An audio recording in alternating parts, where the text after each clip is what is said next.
Senator Deb Fischer running for her third term in office. She's joining us now to talk about the issues that are important to Central Nebraskans. Thanks for joining us. Oh, pleasure to be here. Thank you, Sarah. One of the big issues, of course, is that living in America right now is not affordable for everyone. What are you doing now as a senator, and what would you continue to do to make sure that people can afford to live here? Right. You know, inflation, cost of living, that is the number one issue I hear about all across our state. It is squeezing families when you have over $1,100 a month increase in what it costs a family here in Nebraska, more than it did 4 years ago. To have that increase is simply not affordable for many Nebraskans. What we have to do is control spending at the federal level, and we are trying to do that in the Senate through a number of ways. First of all, on the Appropriations Committee. I am a member of that committee, and just for the last 2 years I've been a member. And what we've done on that committee the last 2 years is something unusual. It was our jobs. And we hadn't seen that from the Appropriations Committee before. It had been over 6 years for the committee to even have public hearings. And that's how we ended up with all those omnibuses, which I do not support. So the last 2 years, I give credit to Patty Murray and Susan Collins, who are the chair and the ranking member of that committee. They gave us an aggressive schedule for hearings, public hearings, which offers transparency to taxpayers to be able to watch that. It offers accountability to taxpayers to be able to watch that. I, as a taxpayer, want to know where our money's going, and we didn't have that before. So that's one step in the right direction. But then we tend to run into the Schumer roadblocks on the floor, where the appropriations bills aren't brought up on the floor. But it is, I think, a positive first step. What we really need to do, besides controlling the spending, is to be able to set those priorities on what a federal government should be funding. National defense, our national security is the number one responsibility of a federal government. We have to provide for our military men and women.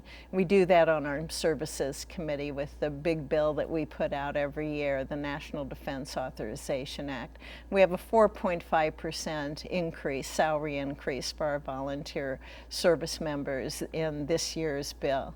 We're continuing with our modernization of the resources that we need to defend this country, so our service members can be successful at the missions they're given. And so we have to set those priorities. We have to get back to unleashing energy in this country. Once we can have an all of the above energy and be able to be energy independent here in the United States, that's going to help with addressing the cost of living, because those energy prices will be lower. And that will help the people as well. So there are a number of things that we're doing currently in the Appropriations Committee, trying to do that, trying to work together to get that done, trying to set priorities and make difficult decisions, and then looking to a new administration, which I hope is the Trump administration, to get back to having the United States be energy independent, to get back to a limited federal government so we can control regulations. That's going to have a big impact. You know, about a dozen years ago, the cost of a new home was 25% of that cost was due to regulations, whether they were federal, state, or local. It is now like 36% of the cost of a new home.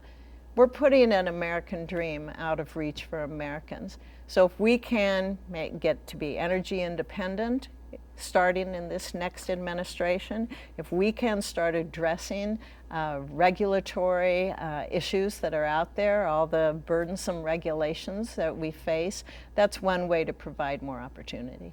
And you think that's going to trickle down to pocketbooks here in Nebraska? I think it's going to have a huge impact. You know, when you're looking at being energy independent and producing energy in this country, think of the input cost to people in agriculture.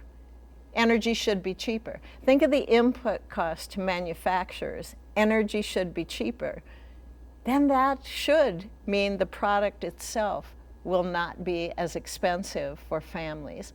If we can cut regulations, energy or regulatory costs then don't have that dramatic impact on the pocketbook of the end buyer, because it's not a manufacturer, and it's not a farmer, and it's not a corporation that's going to absorb a lot of those costs, except farmers do.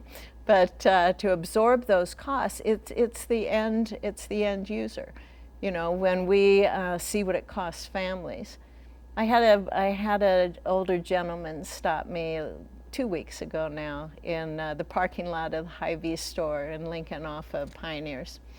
And he's on a fixed income. He was telling me how it was becoming harder and harder for him to be able to afford what he needed. And people shouldn't have to deal with that on a fixed income, or seniors who would have to make those difficult choices. To be able to afford groceries, gas, rent, electricity, all of your necessities for a daily life. So it is something that I'm looking forward to working on in the future, and I think we'll be able to address much of that right away in a new administration. So let's talk about healthcare, because that also comes into the affordability factor. What have you done, and what would you do to make healthcare more affordable? You know, I work really closely with the Hospital Association, our critical access hospitals also here, especially in rural areas of Nebraska. I visit pharmacies every single year across the state, very large ones, very small ones in our communities. They are all getting hit with various federal programs that are out there. I speak with our medical professionals. We have a number of advisors and roundtables there as well. Healthcare just continues to get more and more and more expensive. We're always told it's going to get cheaper. If the federal government got involved, it would be more affordable. It's not. It's not cheaper for the people of this country. What we're looking at are continuing costs. I think it's really important that we maintain locally the facilities that we have. And again, the critical access hospitals that we have in the state, our pharmacies we have across the state. We have to be able to make sure reimbursement is appropriate for those critical access hospitals, for all of our hospitals across the state. Make sure the federal government recognizes the reimbursement to medical professionals, to make that fair across the state too. A lot of times rural Nebraska doesn't get the same rate of reimbursement that our cities get. But if you're going to make health care more affordable for people, it has to remain local. It has to remain within their communities and not have people have to travel, but not to always have bigger is better with hospitals as well. There are conflicts in Israel, Gaza, Ukraine. What should the United States' role be in those conflicts? I believe the world is a safer place when the United States is a leader, when the United States has a presence and is involved. Obviously, Israel is one of our main allies in the world. They're the only democracy in the Middle East. For us to be able to provide them with munitions and resources that they need to take on terrorism, to take on our fight. The terrorists always say death to Israel, which is followed immediately by death to the United States. So they're taking on our fight. I've been disappointed in this administration that they have have not given Israel what they needed when they would first ask for it. The same with Ukraine. They were slow in giving the Ukrainians the munitions that they requested so that they could battle Russia. You have to allow Israel to do what they need to do to wipe out the terrorists. Is there a point where you would pull back on that support? And on the other end, is there a point where you would put boots on the ground in either of these countries? Oh, I wouldn't put boots on the ground without a very, very good case being made for that. I don't want to send our young people over into Europe for another war.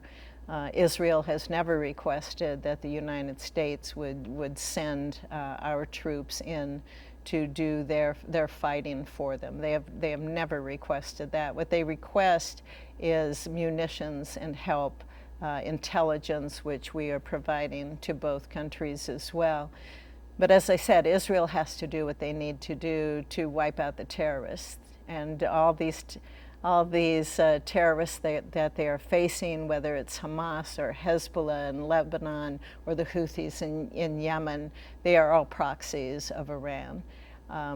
Israel needs to, again, protect their people and protect their country.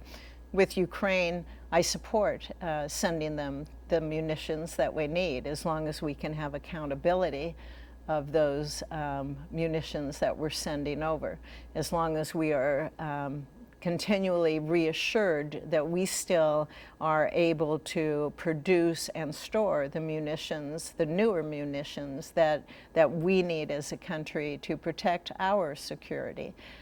That's important. But we should give them what they need when they ask for it instead of waiting. I think both of these conflicts, both of these wars would be in Ukraine and Israel would be in a better position now if they would have had what they requested from the United States earlier. There has been some concern about civilian casualties in Gaza. Is there anything the United States should do as far as talking to Israel or anything else to lessen that?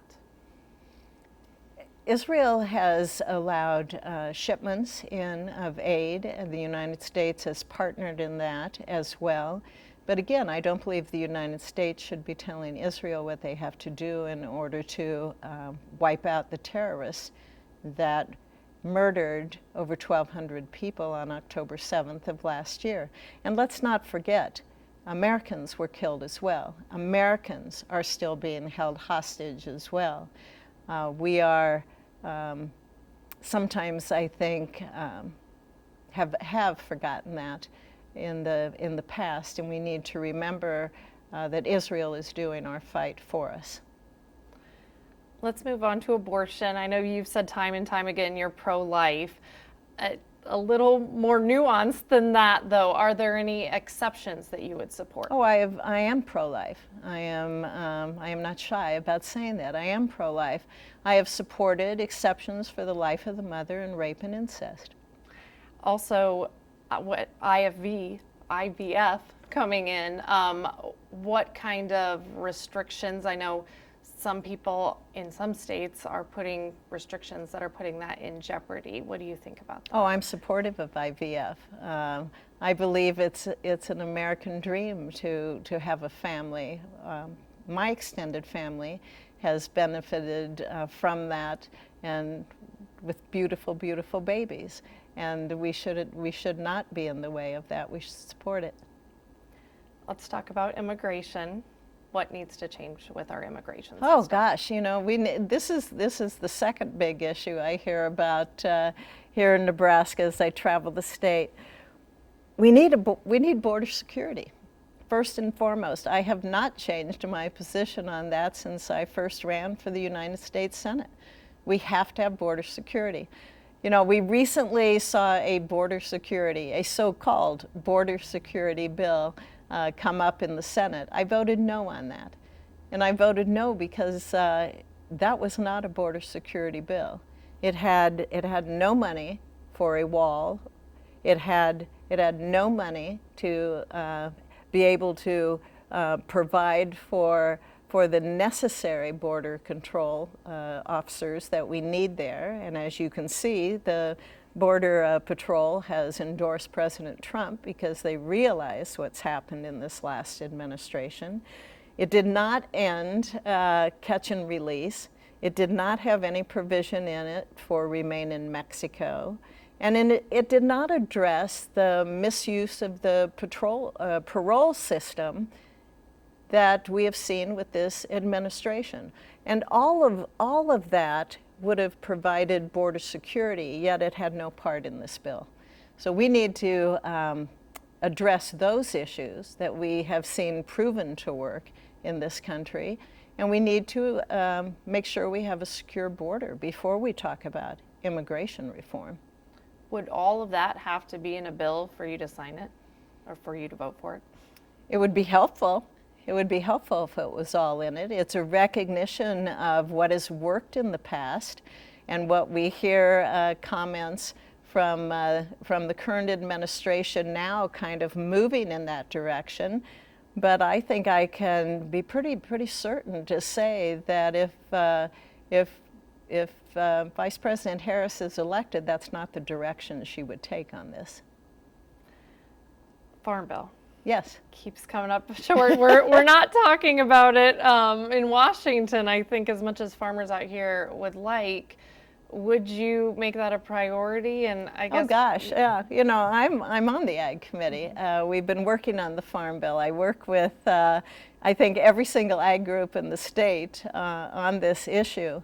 But we need to make sure that the farm is in the Farm Bill, and we haven't seen that in our work on the Ag Committee the last 2 years. Democrats have come up with a framework for the Farm Bill. Republicans, we came up with a framework that we feel has to be in this next 5-year Farm Bill. And right now, talks are taking place once again. They hadn't for quite a while, but they're taking place once again. But I would say, as I tell all of my friends in agriculture, we aren't in any hurry to move forward on a farm bill unless we have the farm in the Farm Bill. We're not seeing that yet. And when I say we need the farm in the Farm Bill, that means we need to protect crop insurance. We need to strengthen our safety nets. We need to make sure that conservation programs remain voluntary. You know, there's chatter out there that we hear that these should be mandatory programs, and if a producer doesn't comply with them, it could affect their payments. That should never happen. Never happen. We are a private property state, and people are good stewards of their land no matter where they live in this state. Well, these programs are voluntary and should remain so. I have a bill that will, I believe, be in the next Farm Bill. It offers flexibility to streamline disaster payments so producers get those payments earlier. I always have been working on precision agriculture, all that really cool technology that's out there. I want to find ways to be able to have that help smaller farmers, to help younger farmers have access to that precision ag and be able to control their inputs so that they can be more profitable. We have to address trade, we have to address research. All of that needs to be in a Farm Bill. We haven't seen that yet. Another area, I'm working with Michael Bennet. He's a Democrat senator from Colorado. He understands water issues, just as we do here in Nebraska. And water is not recognized under the climate agenda that is being put forth by folks on the other side. And so Senator Bennet and I believe that water should be considered a huge part of conservation, a huge part of being able to have a sustainable environment, not just now, but way into the future. We have to be able to manage water in a responsible way. And so we have been working together on that and pushing that to make sure that that is going to be recognized as well in a farm bill. And so until things like that don't move forward and get the farm back in the farm bill, I think we'll be looking at an extension. You mentioned trade. Are there areas of the world that you would like to see expanded trade? Are there countries that maybe we need to pull back and not trade with as much anymore? I think trade opportunities are vital for the economy of the state of Nebraska. Not just with agriculture. You know, we tend to think ag first, but with manufacturing, with IT, with any number of issues. If we can expand trade and really be serious about working on the best deals possible for the United States, so many more opportunities are going to be here, not just for our state, but for our country. I think we need to always be open to trading with any country, but we also have to face the realities of the dangerous world we live in. So of course, with many of our adversaries that we have here, and especially countries like China, we need to be careful about entering into too much trade there. And the Chinese, they view us obviously as peer adversaries as well, and you can see them backing away somewhat from the United States with their trade too. I know tariffs has been a big issue. Specifically, former President Trump has said that possibly he would do retaliatory tariffs. Do you support something like that?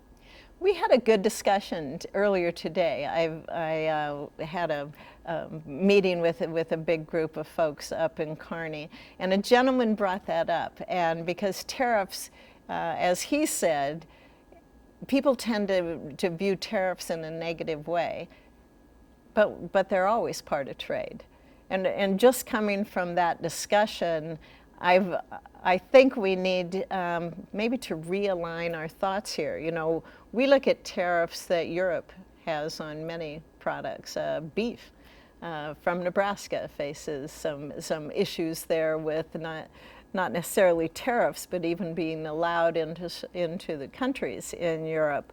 So I think as long as we can embrace, first of all, embrace the idea of trade, to recognize how important it is to the economy of the state of Nebraska, how important it is that we can expand these markets, then we need to push the administration to enter into negotiations across the board with as many partners as we could possibly find. We have an administration now that has no interest in trade. I want to be able to visit with members of an administration and continue to push them to enter into negotiations, because it is so vital that we find markets for what we produce in this country. I think with those existing markets, so there is some concern that if there's more of a tariff, it might already have a tariff on increased tariffs, that's going to trickle down and hurt farmers and consumers as well. I guess, what do you say to that? I want to make sure we have fair trade agreements.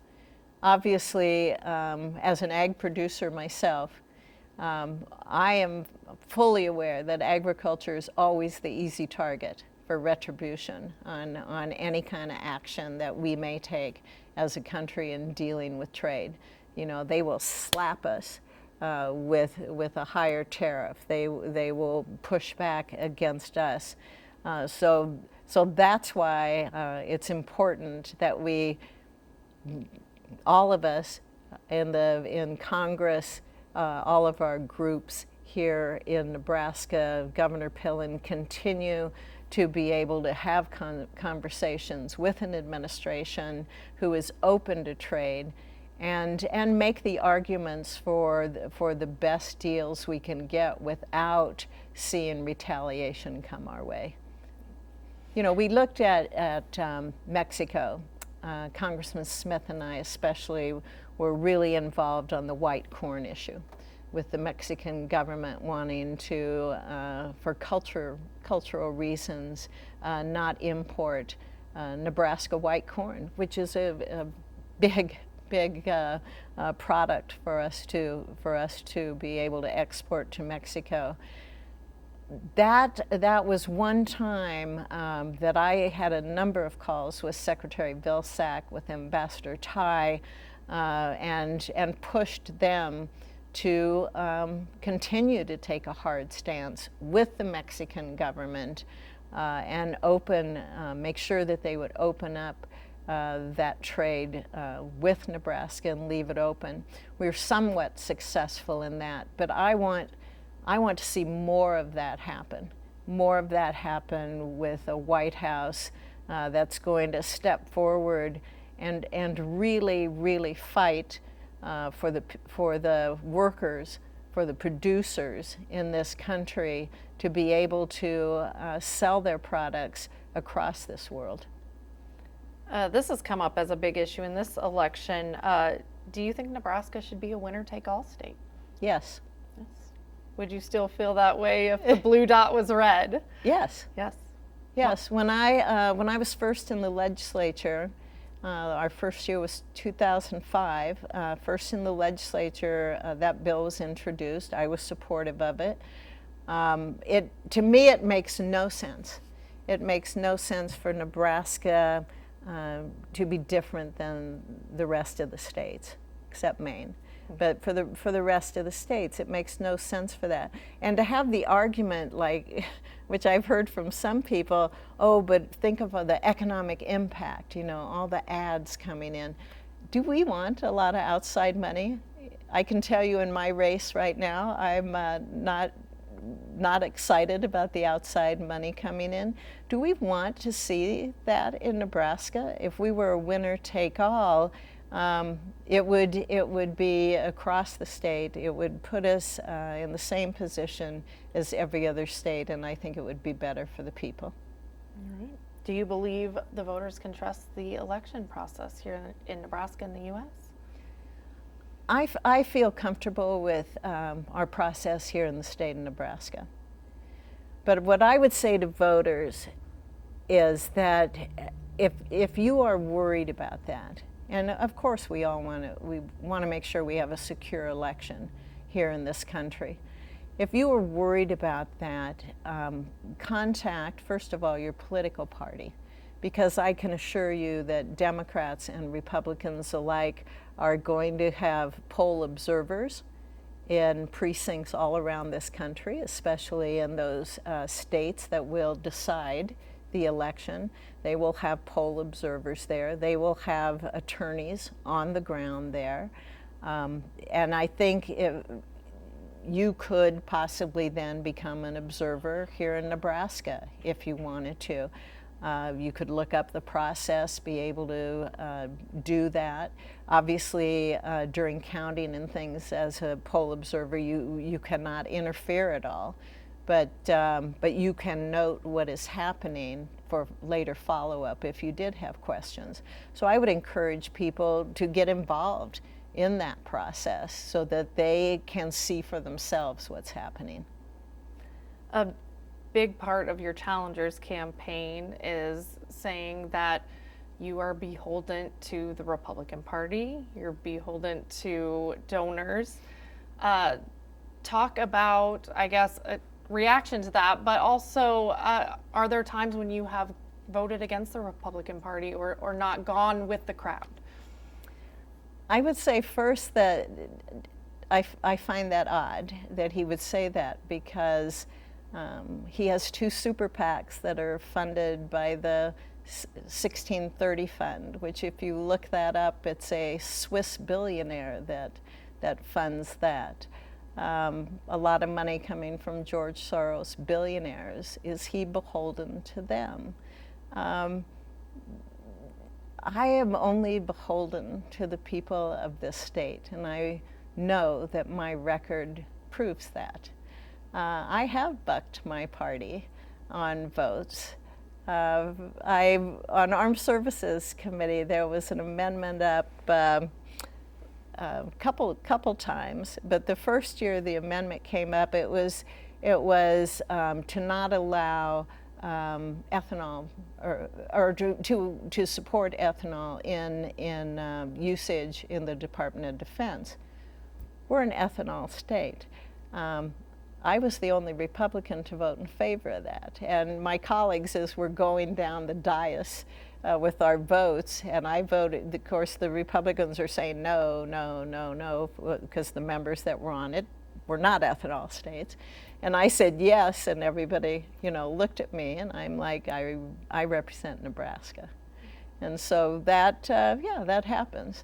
But obviously, I hold the same principles, the same values that my party holds. I believe in limited government. I believe in peace through strength. I have always supported America being a leader in the world. So for all of those, yes.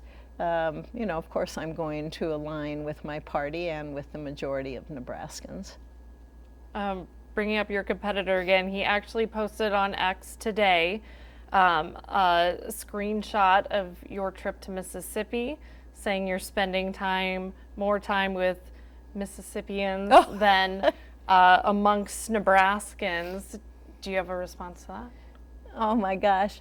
Well, maybe you should ask him about his trip to California.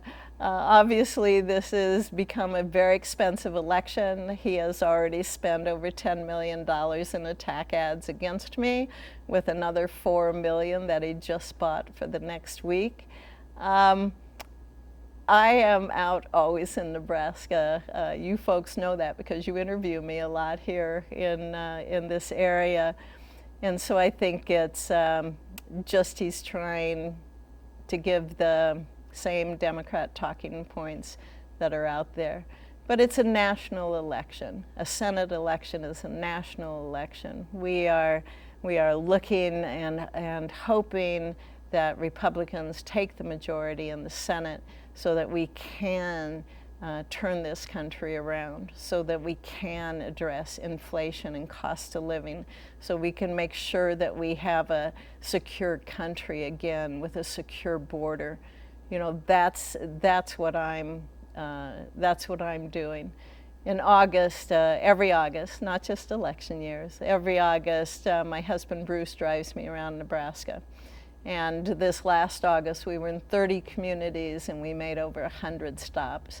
Already in October, we've made well over a dozen stops, and we'll probably have a couple dozen more here before Election Day.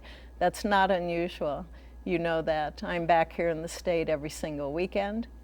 I am working every single weekend. When we have a week off, I travel the state. Nebraskans know who I am. I am seeing, and maybe you can tell me if I'm off base here, a trend where more lawmakers are attending maybe some invitation-only events or groups that maybe wouldn't be accessible to every Nebraskan, not making it clear, everyone come out to this meeting. Do you see that?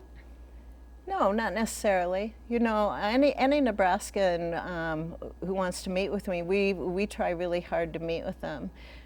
They set up their event how they want in their community, and I attend that event. You can see from my endorsements, I have close to 30 endorsements from, of course, ag groups, but diverse ag groups, Farm Bureau and Farmers Union, for example. The firefighters, the law enforcement, State Patrol, which State Patrol doesn't give endorsements usually, but we've worked with them on things. The carpenters, the rail workers. I have the rail workers endorsement and got to visit with those folks last night in North Platte to answer questions on some positions that we don't agree upon, but they know I'm going to be open to them, and we're trying to work through some things and address some things on that, and they endorsed me. I appreciate that. Nebraskans, as I said, they know who I am. They know I'm open to meet with anybody. Pete Ricketts and I, we have teletown halls where we get 8,000 people or more on those town halls. We've gotten a great response from that. People like that openness. You know, I think some people are sick of the division between the parties. If the Democrat wins the presidency, if there's a majority, a Democrat Senate or House, how would you work with those people? Just as I do now. You know, I've been very effective in the United States Senate. President Biden just signed a couple more of my bills. One is to let veterans be able to use their GI Bill money to get their CDLs. That was one. The other one was recruit and retain, that I worked with law enforcement on across this state, to help them have flexibility with grant money that they receive, because they're having a big issue on trying to recruit people into their new classes, and then to be able to keep them in law enforcement, because it's a hard job. It's a hard job to be in, and dangerous. So to be able to address that, we worked together, got a bill. Obviously, I had Democrats co-sponsors on those bills to get it through the Senate, and the president signed it. So those are just two recent examples of being able to work together. I worked with Secretary Buttigieg on the infrastructure bill. Early on, even before he was confirmed, we had a meeting when he was nominated, because the Senate, we do the confirmation process. And I brought up a bill that I had to him to see his reaction. It was called the Hauls Act. It was for livestock haulers, so they could have more flexibility in their hours of service. To be able, because some people think you can just pull over with a potload of steers, and it doesn't work that way. So we were able to talk about that, and then and had a couple other discussions. So when the infrastructure bill came around, and he gave me a call to talk about that, and I brought up the Hauls Act to him again, and he had done his research, and so we were able to get that in that infrastructure bill. That's how I plan to continue to work, no matter who's in the White House. I'm hopeful it'll be President Trump. And no matter who's in the majority in the Senate, I certainly hope Republicans will be the majority.